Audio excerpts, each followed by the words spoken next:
नमस्कार साथियों, स्वागत है आपका। देखिए यूपीएसआई 2025 इसमें हमारी लगातार क्लासें चल रही है रीजनिंग की, जो कि आज की जो हमारी क्लास है ये है क्लास 7। ठीक है, इसमें हमने टॉप 5 क्वेश्चन लिए हैं, लेकिन कौन से लिए हैं? PYQ। ठीक है, अब तक तो हम अपने हिसाब से अलग अलग टॉपिक पढ़ रहे थे, लेकिन अब मैंने सोचा PYQ लेते हैं, साथ में PYQ भी हो जाएंगे। ठीक है, तो ये जो आपका है ये आपका 12 नवंबर, ठीक है, 12 नवंबर 2021 का पेपर है। उसमें से जी के मतलब रीजनिंग के क्वेश्चन है 5। ठीक है, इनको आप पढ़िए तो आप ये इनमें से अगर कोई भी टॉपिक अगर पेपर में आएगा दोबारा से, तो इसके ऊपर कोई भी सवाल आपका गलत नहीं होगा। ठीक है, तो देखते हैं पहला सवाल क्या है, जो कि दिशा और दूरी का है। काफ़ी लंबा सवाल है, इसको पढ़ने की जगह सीधे सीधे इसको सॉल्व करेंगे। और सॉल्व करने का तरीका ये है कि जो इसमें दिया है वैसा ही हम करेंगे। मैंने आपको बता दिया था कि दिशाएं क्या होती हैं। ये होती है नॉर्थ, ये होती है साउथ, ये है ईस्ट, ये है वेस्ट।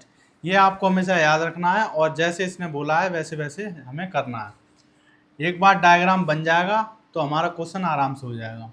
एक लड़का बिंदु ए से चलना शुरू करता है और 6 किलोमीटर पश्चिम की ओर चलता है। इतनी टॉपिक बता दिया हमें एक लाइन में।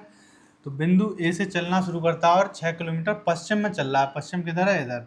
तो हमने कोई भी पॉइंट मान लिया, ये है ए। ठीक है, यहाँ से चला 6 किलोमीटर पश्चिम की तरफ, इधर आ गया। ठीक है, आगे क्या है? बाएं मुड़ता है और 8 किलोमीटर चलता है। बाएं मुड़ा, अब इसका मुंह इधर है तो बायां किधर होगा? इसका नीचे की तरफ, मतलब इधर। तो कितना चला? 8 किलोमीटर। तो 8 किलोमीटर हमने अपने अंदाज से ये 8 ले लिए। ठीक है, ये यहाँ पे आ गया। आगे और फिर से बाएं मुड़ता है और 6 किलोमीटर चलता है। अब ये नीचे मुंह है तो फिर से बाएं मुड़ा और 6 किलोमीटर चला। तो 6 किलोमीटर ऊपर इतना लिया है तो नीचे भी इतना ही लेंगे, तो ये 6 किलोमीटर आ गया। ठीक है, आगे दिया है वह फिर से 2 किलोमीटर उत्तर की ओर चलता है। तो यहाँ से फिर से 2 किलोमीटर उत्तर की तरफ चलेगा, ऊपर की तरफ। ठीक है, ये 2 चल लिया। आगे बाएं मुड़ता है और 2 किलोमीटर चलता है। अब ये बाएं मुड़ा और 2 किलोमीटर चल दिया। ठीक है, बाएं किधर हो गया? इधर हो गया इसका। ठीक है, आगे देखिए दाएं मुड़ता है और 6 किलोमीटर चलता है। अब यहाँ से ये दाएं मुड़ा और 6 किलोमीटर चला। अब देखिए 2 ये हो गया, 8 ये टोटल थी, तो 6 कितना बचा? यहाँ तक ही बचा, ऊपर तक। ठीक है, तो ये हो गया इसका 6 किलोमीटर। ठीक है, क्योंकि ये टोटल 8 थी ना, तो यहाँ पे 6 किलोमीटर जब चलेगा तो वो यहीं पे आ जाएगा। तो 6 किलोमीटर चलता है। अंत में वह फिर से दाईं ओर मुड़ता है और 10 किलोमीटर चलता है। अब यहाँ से दाईं ओर मुड़ा, मतलब इधर की तरफ, और 10 किलोमीटर चला। कहाँ पे आ गया? बी पर। ये टोटल डिस्टेंस इसकी कितनी है? 10 है, क्योंकि यहाँ से 10 किलोमीटर चलाना और यहाँ तक कितनी थी इसकी? ये टोटल 6 थी, 2 ही इसमें से कम हो गई, तो ये भी 2 हो गई। ठीक है, तो अब क्या पूछा है इसने? और बी तक पहुंच जाता है। ए बी से कितनी दूर है? अब ये जो पॉइंट ए है ये बी से कितनी दूर है? देखिए टोटल 10 थी, 2 इसमें से निकाल दी, तो ये कितनी रह गई? 8। यहाँ तक 8 और ये 2। ठीक है, टोटल 10 हो गई। तो कितनी दूर हो गई? 8 किलोमीटर। ये हमारा आंसर है। तो आंसर सी हमारा बिल्कुल ठीक है। ठीक है, इस तरह ये सवाल करेंगे। एक बार डायग्राम जैसा उसने दिया है उसको अच्छी तरह देख के ध्यान से बना लें, उसके बाद आपका सवाल गलत नहीं हो सकता। अब देखते हैं अगला क्वेश्चन। अगला दूसरा सवाल हमारा क्या है? किसी कूट भाषा में यदि ग्लोब को TOLYV के रूप में कूटबद्ध किया जाता है या लिखा जाता है, कुछ भी कह लें, तो उसी भाषा में रैपिड, RAPID, कोई भी स्पेलिंग हो सकती है, स्पेलिंग से मतलब नहीं है इसमें, को कैसे कूटबद्ध किया जाएगा, मतलब नियम क्या है? तो जो नियम इसमें लागू होगा, यदि हमने वो समझ लिया तो इसका भी नियम हम समझ लेंगे, उसी नियम से लिख देना है। ठीक है, तो इसमें सबसे पहले देखिए जी के बाद टी, एल के बाद ओ, LMN, ओ के बाद एल, कुछ भी हो सकता है, तो हमें कुछ नहीं पता। तो सबसे पहले इसमें हमें ABCD लिख लेनी है, और उसको लिखने का तरीका होता है, ये नहीं है एक नियम से लिखते चले गए, ऐसे नहीं। ABCD तो लिखने का एक तरीका होता है, तो हमें इस तरह लिखनी है। देखिए आदि 13 वर्ड इधर हैं और 13 इधर हैं। ठीक है, लौट के आमने सामने उसको हमें कर लेना है। ठीक है, इससे हमें ये हो जाएगा जेड का विपरीत कौन सा है? ए, वाई का विपरीत बी है। तो इस तरह भी सवाल काफ़ी पूछे जाते हैं, और हमारी क्रम से ABCD भी लिख गई पूरी, कौन सा अक्षर कहाँ है हमें पता है। तो अब देखिए इसमें क्या दिया? जी, जी के बाद टी। ठीक है, ये आ गया। एल, एल कहाँ, ये एल के सामने ओ है, तो इसमें क्या दिया है, सामने हमें सामने लग रहा है, लेकिन ये क्या है, विपरीत है।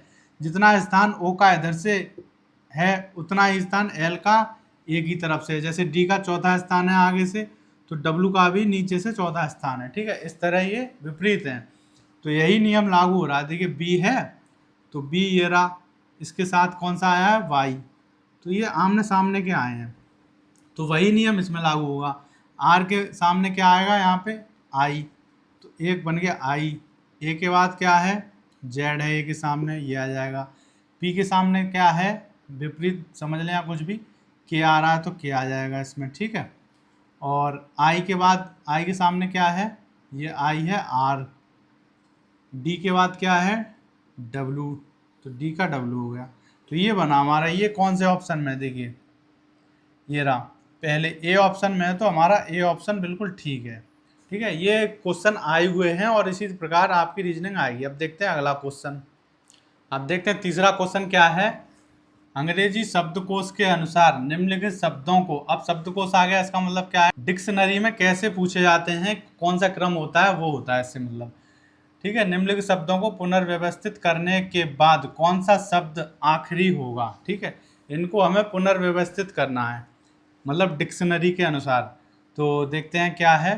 तो हमें पता है कि शब्दकोश में क्या होता है कि पहले आएगा ए, उसके बाद बी, उसके बाद सी, उसके बाद डी, इस तरह नियम चलता है।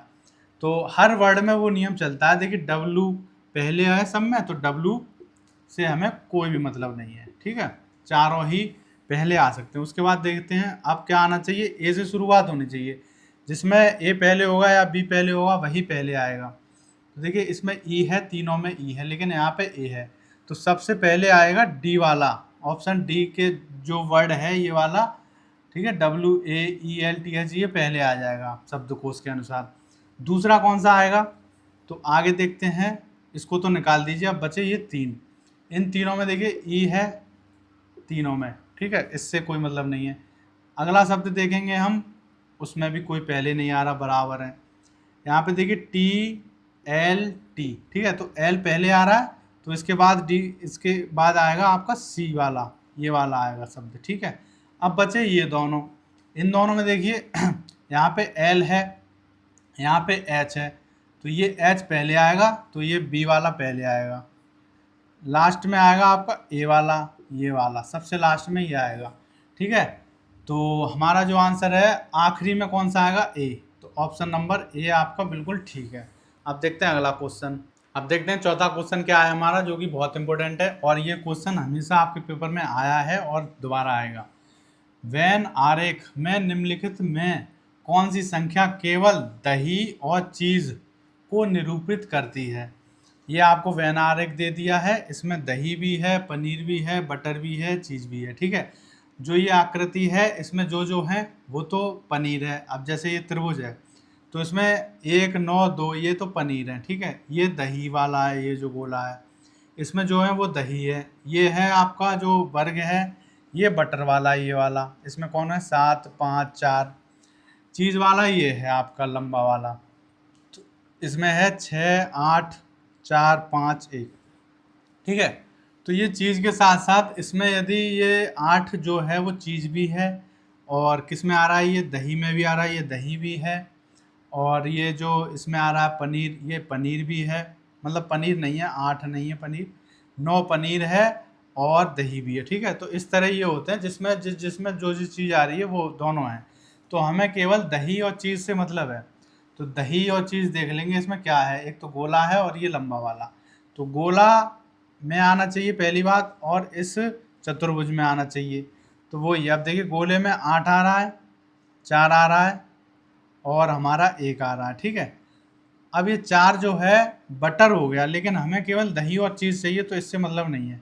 8 कैसा है, देखिए 8 जो है वो दही तो है ही, साथ में चीज़ भी है, ठीक है, क्योंकि इसमें आ रहा है, गोले में आ रहा है। बाकी ये त्रिभुज में चला जाएगा, इससे हमें मतलब नहीं है, चतुर्भुज से हमें मतलब नहीं है। तो हमारा जो आंसर हो गया वो 8 हो गया। 8 एक ऐसा है जो केवल दही है और चीज़ है, ठीक है। अब देखते हैं अगला क्वेश्चन।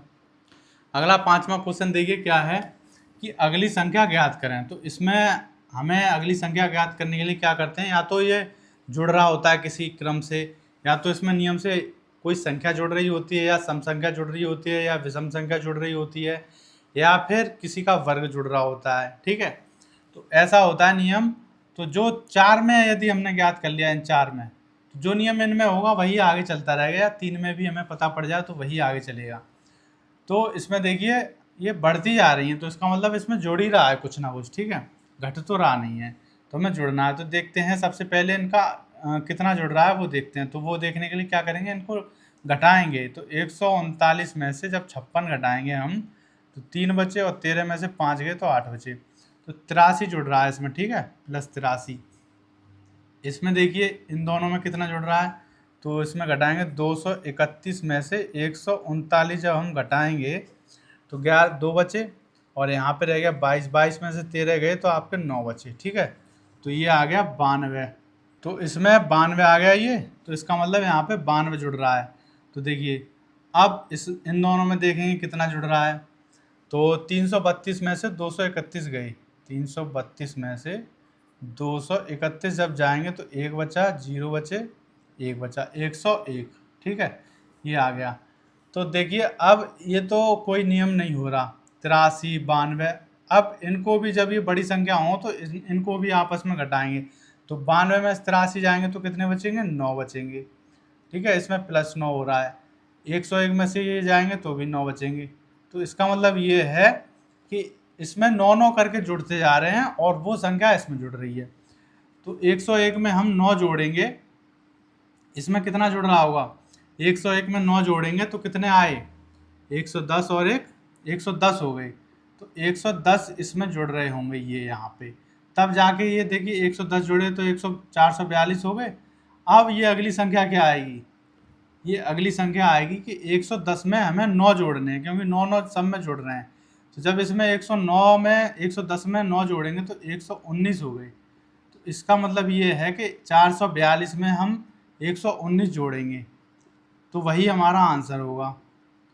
तो ये आ गया आपका 11, 1 5 और 1 6, 5 561। यहाँ पे कौन सी संख्या आएगी, 561। तो ये हमारा आंसर होगा। कहाँ है आंसर, सी हमारा बिल्कुल ठीक है।